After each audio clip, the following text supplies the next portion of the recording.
सिद्धिविनायक मंदिरातील दानवरून शिवसेनेत आणि उभाटात जुंपल्याचं पाहायला मिळतंय। ठाकरेंकडून सिद्धिविनायकात दानचोरी झाली, शिंदेंनी हा आरोप केलेला आहे। सिद्धिविनायकाच्या निधीचा सामाजिक कार्यासाठी विनियोग केल्याचं राऊतांनी म्हटलंय, तर आदेश बांदेकरांनी उत्तम काम केल्याचंही राऊत म्हणाले।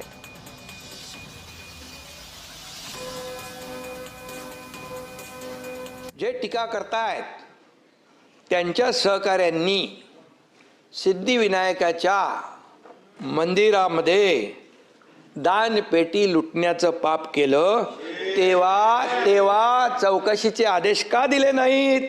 सिद्धिविनायकाच्या दानपेटीवर डल्ला मारणं हे आपलं हिंदुत्व आहे का?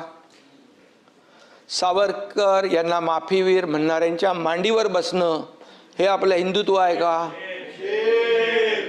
बाळासाहेबांचे विचार तोडून मोडून टाकणे हे आपलं हिंदुत्व आहे का? आणि म्हणून मी एवढंच सांगतो, मतांसाठी एवढ्या खालच्या पातळीवर जाणं किती योग्य आहे? असं आहे की सिद्धिविनायक मंदिर आम्ही ज्या पद्धतीनं सांभाळलं आणि त्याच्या निधीचा जो सामाजिक कार्यासाठी विनियोग केला तो यापूर्वी कधीच झाला नव्हता। सिद्धिविनायक केंद्रानं सिद्धिविनायक मंदिराच्या न्यासानं आदेश बांदेकर, संजय सावंत हे सगळे लोक असताना जेवढं उत्तम काम केलं तेवढं कधीच ते काम होऊ शकलं नाही।